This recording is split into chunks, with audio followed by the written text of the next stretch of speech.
Hello friend, I am Ashish.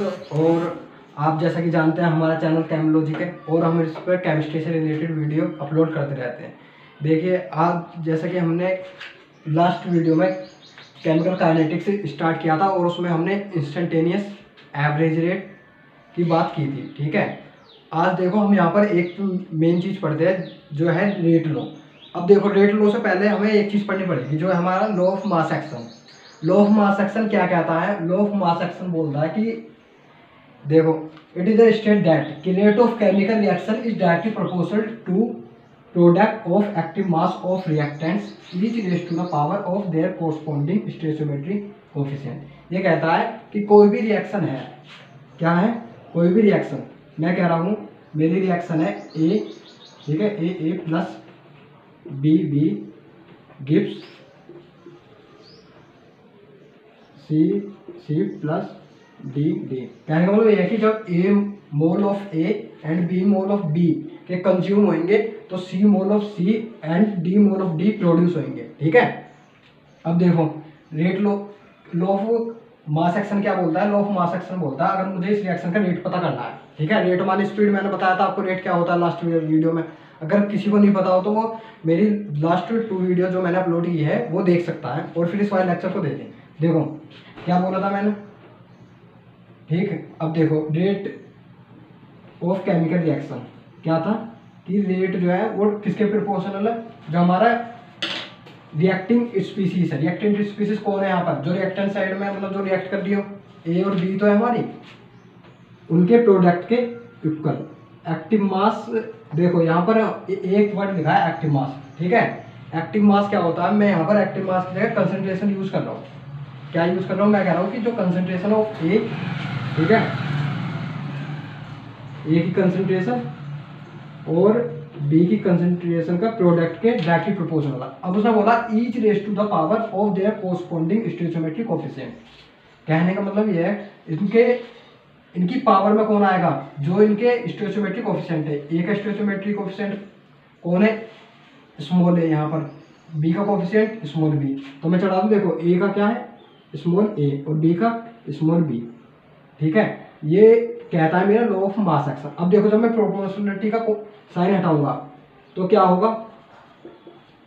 Equals to एक आ जाएगा rate constant, जिसे हम के से रिप्रेजेंट करते हैं। ठीक,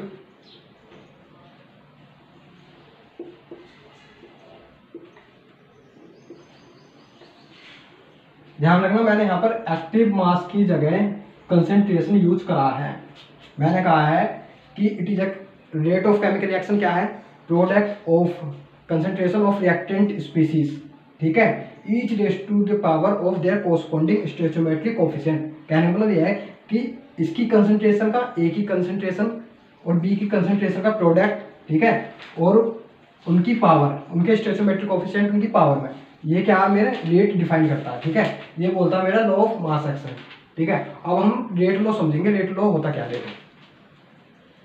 ये आपको लॉ ऑफ मास एक्शन समझ में आ गया होगा। अब देखो मैं रेट लॉ आपको समझाने की कोशिश करता हूँ यहाँ से।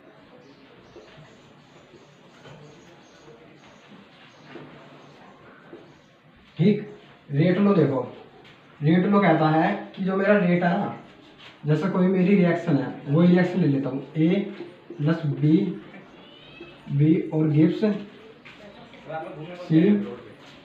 सी डी और डी। देखो रेट, हम जो रेट है वो स्मॉल आर से रिप्रेजेंट करते हैं। मैंने आपको बताया था रेट किससे रिप्रेजेंट करते हैं? स्मॉल आर से। ठीक, अब मैं कह रहा हूँ रेट लॉ के अकॉर्डिंग ये होएगा आर इक्वल्स टू, ठीक है, के ए की कंसंट्रेशन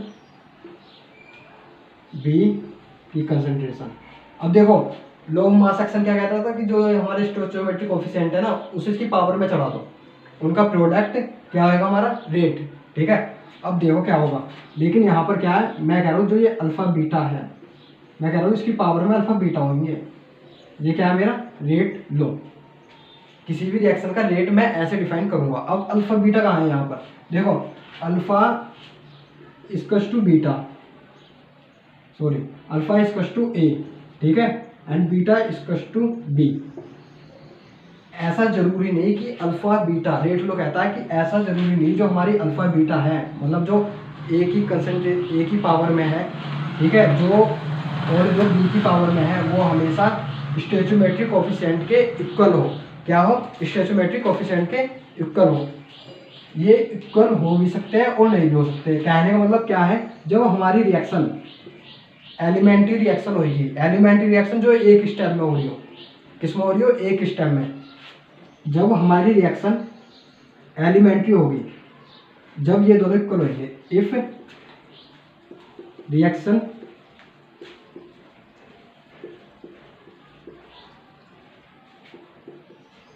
इज एलिमेंट्री,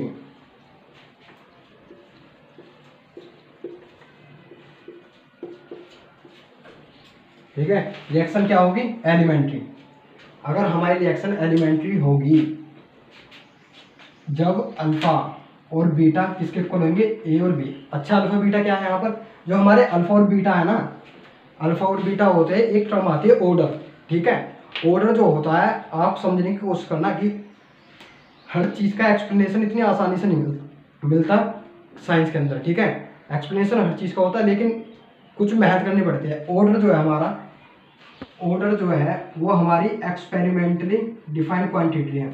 मतलब किसी भी रिएक्शन को देख के मैं उसका ऑर्डर नहीं बता सकता कि इसका ऑर्डर क्या होगा। जैसे मैंने कोई रिएक्शन लिख दी, N2H2 गिव्स NH3, ठीक है। अगर मैंने कोई रिएक्शन लिख दी और मैं कहूँ कि इसका ऑर्डर क्या होगा, तो भाई मैं इस रिएक्शन को देख के नहीं बता सकता कि इसका ऑर्डर क्या होगा। या तो मेरे पास कोई गिवन डाटा हो जिससे मैं कुछ कैलकुलेट करके निकाल लूँ, मैं बताऊंगा आगे कैसे निकालते हैं, ठीक है। या मैं एक्सपेरिमेंटली पता कर सकता हूँ इस रिएक्शन का कि ऑर्डर क्या क्या होगा, फर्स्ट ऑर्डर, सेकंड ऑर्डर या जीरो ऑर्डर, ठीक है।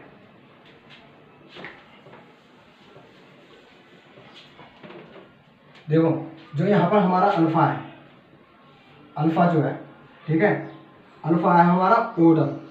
किसका order? Order of reaction, order of reaction या केमिकल रिएक्शन, ठीक है, विद रिस्पेक्ट टू ए। मतलब ए के रिस्पेक्ट में रिएक्शन का ऑर्डर क्या है, वो क्या है हमारा? अल्फा, ठीक है, जो मतलब इसकी पावर में है, ठीक। बीटा, बीटा हमारा ऑर्डर ऑफ रिएक्शन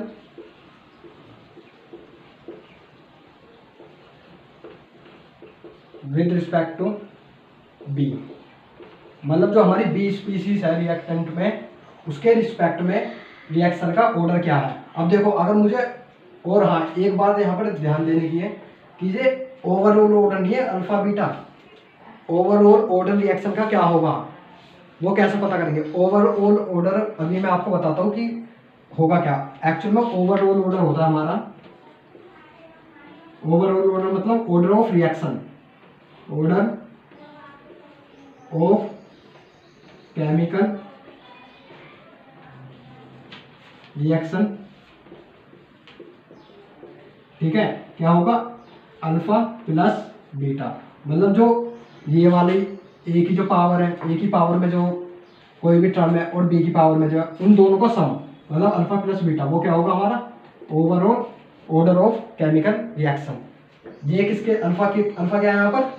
ए के रिस्पेक्ट में ऑर्डर, ठीक है, और बीटा क्या है? बी के रिस्पेक्ट में ऑर्डर, ठीक।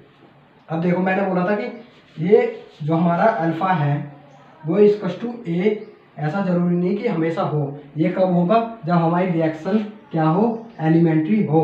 कहने का मतलब ये है, रिएक्शन एलिमेंट्री क्या, कौन सी रिएक्शन होती है? जो सिंगल स्टेप में हो। Those reaction which takes place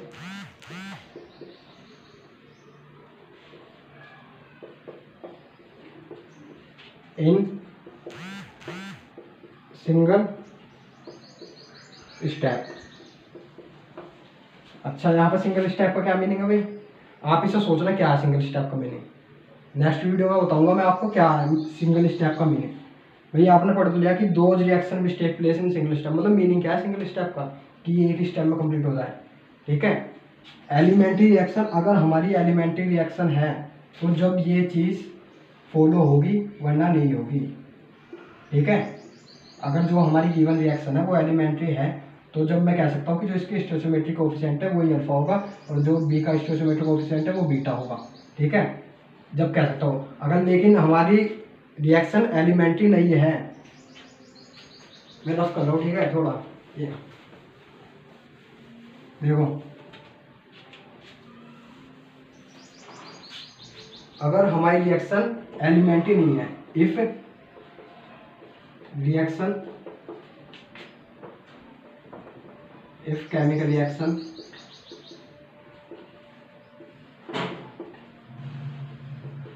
is not elementary,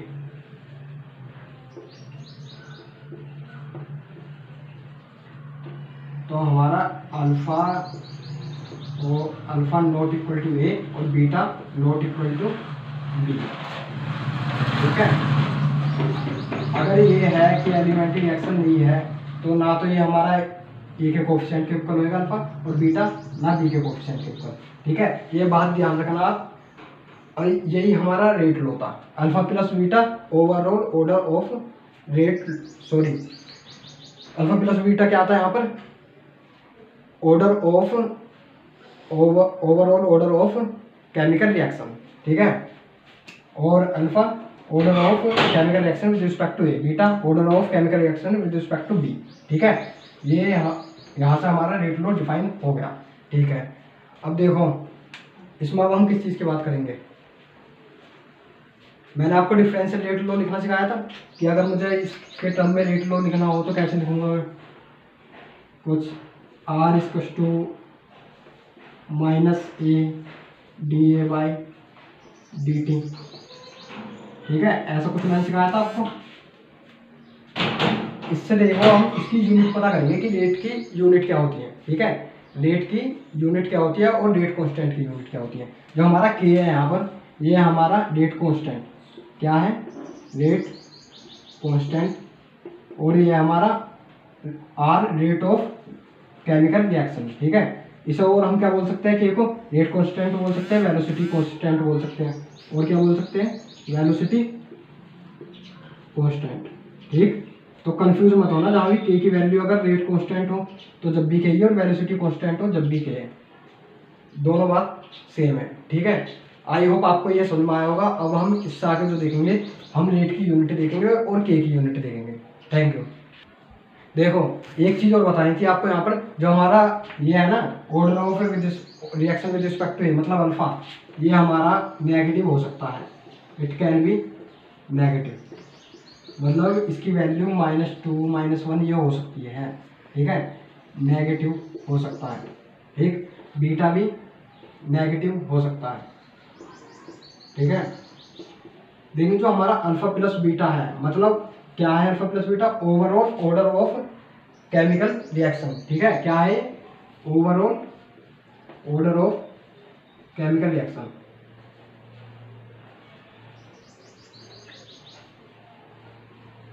chemical reaction, भाई ध्यान रखना ये बात, ये न्यूमेरिकल में बहुत काम देती है। ठीक है, ये क्या है, it can not be negative. कहने का मतलब ये है कि कभी भी केमिकल रिएक्शन का order, overall order of chemical reaction negative नहीं हो सकता, मतलब इन दोनों का सम कभी नेगेटिव नहीं हो सकता है। It can't be negative.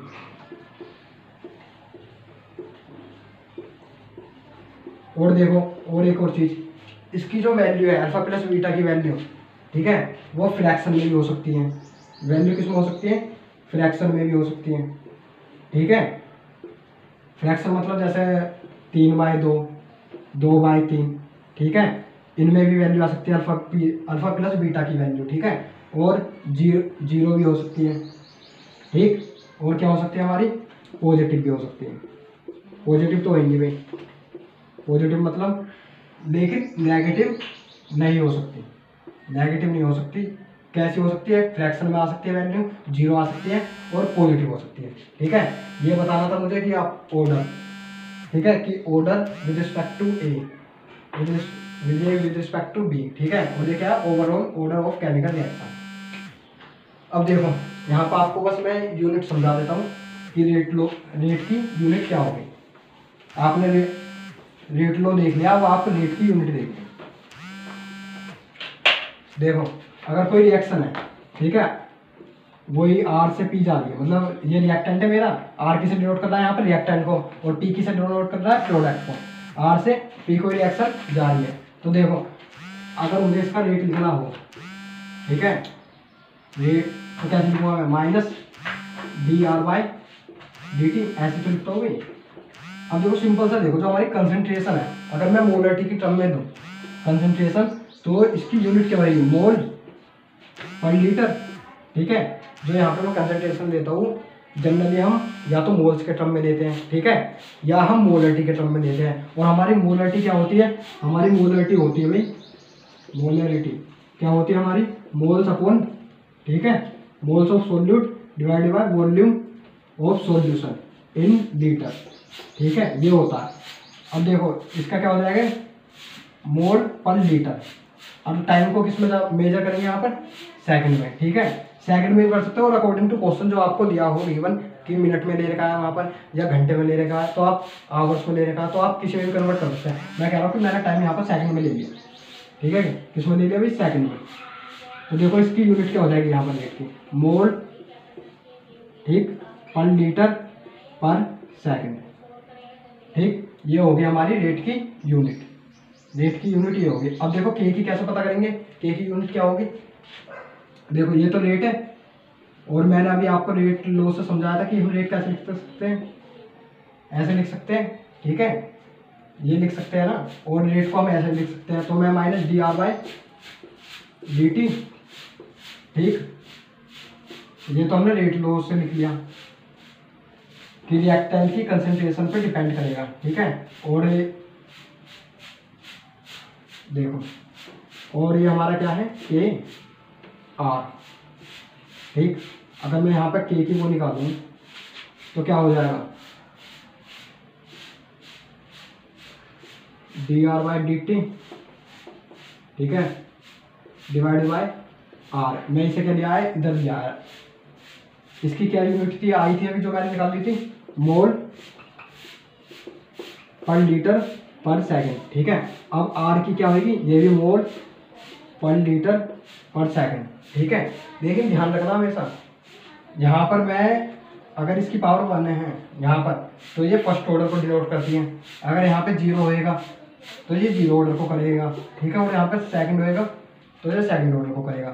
तो हमारी जो के की वैल्यू होती है वो अलग अलग ऑर्डर के लिए अलग अलग यूनिट होती है इसकी। जैसे 0 ऑर्डर के लिए अगर मैं 0 ऑर्डर की बात करूँ तो देखो 0 ऑर्डर के लिए अगर मैंने यहाँ पे 0 लगा दिया, ठीक है, तो ये हमें पता है कि किसी भी कोई भी अगर हमारी जैसे x है, कोई भी वेरिएबल है और उसकी पावर 0 है तो उसकी वैल्यू 1 के इक्वल होती है। तो यहाँ पर वो 1 के इक्वल हो जाएगा, मतलब जो ये r है ये 1 हो जाएगा, और इसकी यूनिट, जो इसकी यूनिट होगी वही इसकी यूनिट हो जाएगी। तो क्या हो जाएगी, मोल पर लीटर पर सेकंड। जो इसकी यूनिट होगी रेट की वही के की यूनिट हो जाएगी, क्योंकि ये दोनों पे इक्वल हो जाएगी, ऐसे ही तो हो जाएगा, के आ जाएगा यहाँ पे, ठीक।